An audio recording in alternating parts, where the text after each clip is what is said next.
Hey, welcome everybody to now we're in week 4, and so we're moving on from the writing project 1, the annotated bibliography, on to the causal analysis. So at this point, we need to start thinking about what is our issue and how can we form it into a question. So first and foremost, everyone has an issue, whether it be abortion,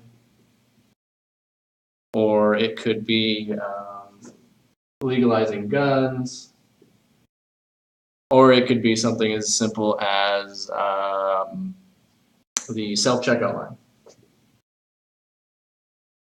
Maybe for you, that is an issue, that's a social issue, and you have a problem with it. Okay, fine. At this point now, we need to start thinking about what do you think is the cause of this problem? And so it has to be something that, one, is controversial.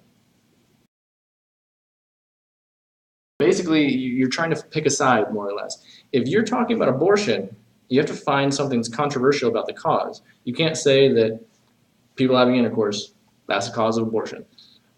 While that might be the case, there's nothing controversial about that. That's how babies are made, and if anybody know that, surprise! If that is how babies are made, so you can't really argue with that. You can't argue that that is the primary cause of abortion is people having babies. But what you could maybe argue with is that religion makes people pro-abortion or anti-abortion. And so if we went with that fact, let me change the color of my marker here, we could say it's religion. Religion causes a person to choose an abortion or not. If you don't think it's religion, you could also go with something like politics. What is their political views? What are their political views? And you might remember these from my examples, but these are just the ones that pop in my head. So after you figure out what are you thinking is the cause, if you came to say abortion, because there's a lot of causes for abortion, what aspect of abortion?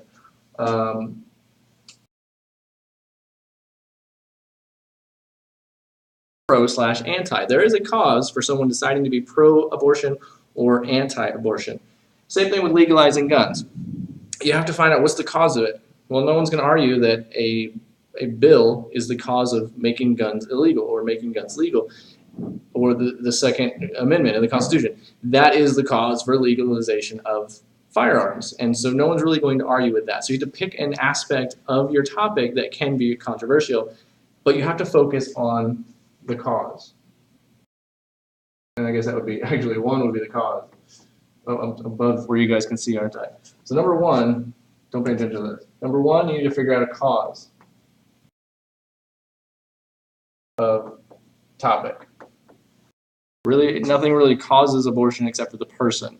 And so if you're going to say that something causes abortion, you need to focus on something about the person. In this case, I said, are they pro or anti-abortion?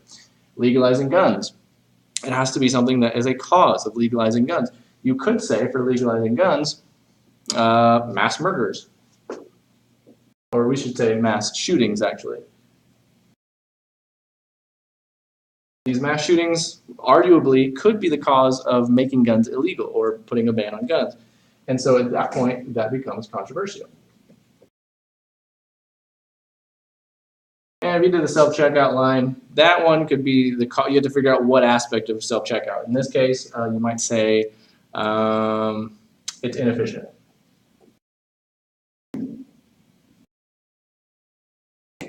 If it's inefficient, what is the cause of that inefficiency? You can't just ask, what is the cause of self-checkout? Well, some guy at Walmart decided they wanted to try something new, so they got an engineer to engineer a self-checkout line. That is the cause. Well, okay, there's something, you can't really argue with that. You have to find something controversial about it. In this case, it's ineffective. Ineffective. So now at this point, you've decided, first of all, what is the cause of your topic? What part of the topic are you looking at that can't be caused? You can't just say dirt. Dirt is my issue. What causes dirt? I don't know. It's controversial. That doesn't work. You have to find something that is a topic, part of your topic, what causes an aspect of your topic, and then second, has to be a controversial cause of that topic. So let's say that we're going with legalizing guns and mass shootings. We're going to say that mass shootings are one reason why people want to ban guns. Sure. Now at this point, you need to find out, you have to ask a question that can be answered by research. If you were to ask the question,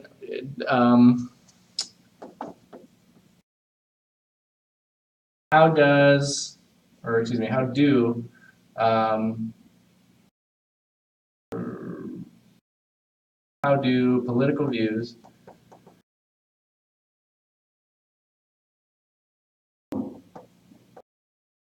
impact a person's view on abortion?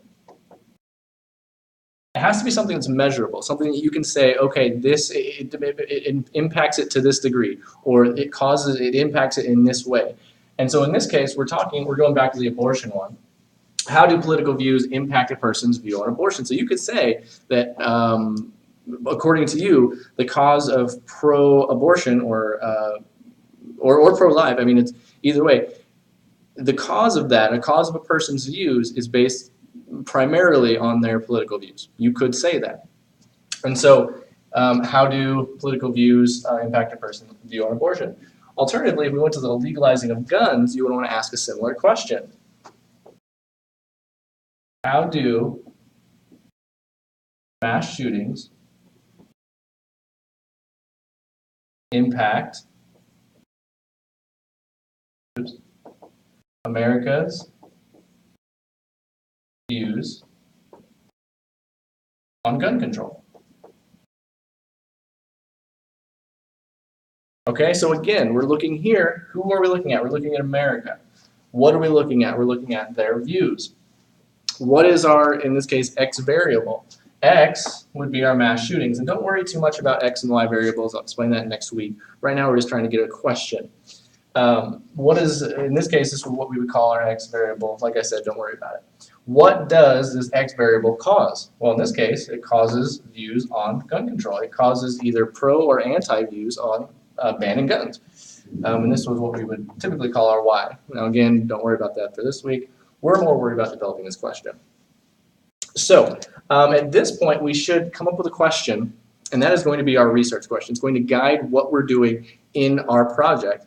It's going to guide what we're looking at for our research. So, for instance, in this guy right here,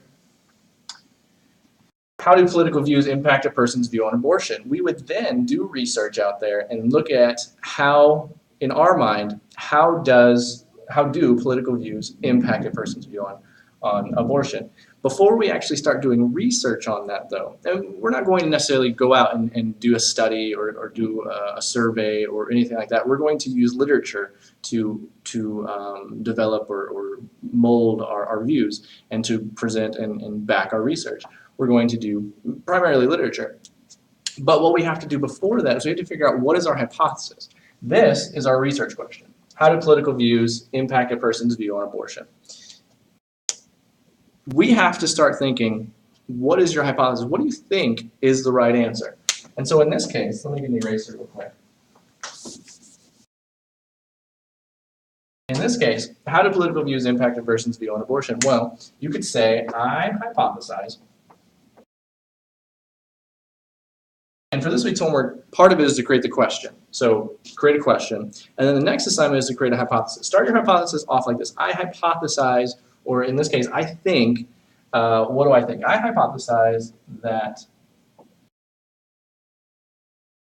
the Democratic Party breeds people who are let's go pro-life. That could be what you think. And then alternatively, you could also say pro-choice. It doesn't matter what the stereotype is. In this case, it doesn't matter if it's a true stereotype, it's what you think. So you're able to tell us whatever you think, as long as it's pertinent to the question. So in this case, we're going to go with, I hypothesize that Democratic Party breeds people who are pro-choice. May or may not be the stereotype, but if it is, great. If it's not, that is completely up to you. Just because you hypothesize it doesn't mean that your essay is going to write about that. This is just guiding your research. You might find halfway through your research that maybe that doesn't apply, or maybe that your hypothesis is wrong. For right now, though, we're just kind of setting the stage for us figuring out our variables and figuring out how to analyze something, a causation of a certain phenomenon. Oop, my computer's going off there. Okay. So at this point, that's really what we're looking for. So let me give you one more example. If we were to say, let's use that self-checkout line.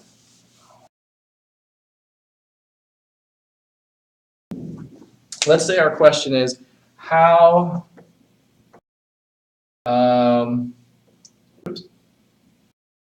efficient, I can't read my own writing now, how efficient are self-checkout lines? Now, that is probably actually not a very good question. So because you don't have a cause there. You have to remember, you have to have one cause. Well, there's not really anything causing this. So what we would have to do to reword that question would be something along the lines of, let's see, how do, wow, that'd be a tough one. We have to figure out what is the cause, if we're going with inefficient, we have to figure out what is the cause of that being inefficient. We could say the workers. So we could say, how do disgruntled Walmart workers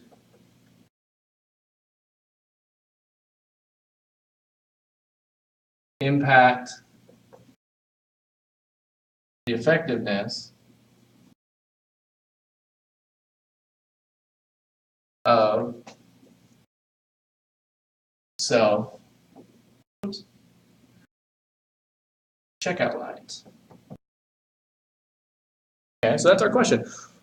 We're saying that there's a cause. They're either effective or they're not. What causes them to be ineffective or effective? In this case, we're going to go with disgruntled workers. How do the disgruntled Walmart workers impact how efficient or how effective these self-checkout lines are? And so you now have your question. Now, one thing that I want to point out here is that it doesn't necessarily have to be a how do disgruntled. You could say something along the lines of, to what degree do disgruntled workers, Walmart workers, impact the effectiveness? So you could, this kind of assumes that they do impact the effectiveness, and you're saying, how much do they impact it? So you don't necessarily have to have a how do, you could have a to what degree. There are a million other ways that you could ask this question. The only requirement is that, one, you're analyzing the cause. What is the cause, or how do these two things interact? How does one affect the other? That's really what the question has to focus on. How does a cause impact an event? That's really the only requirement. How you phrase your question is completely up to you. Now, number two, remember, you have to also make sure it's controversial. In this case, it is because you're saying that the workers impact the effectiveness of the self-checkout line. And some people might say no. Some people say the disgruntled workers, the workers in general, have nothing to do with the self-checkout line. It's all on the customer. How they come up, how they approach it, that could be what determines the effectiveness. So after you've gotten this, now you have to get the hypothesis. And so as I said before, I hypothesize that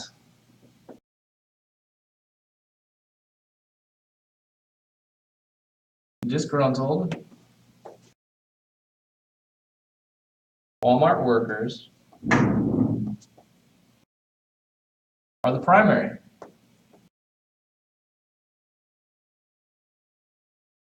cause of ineffective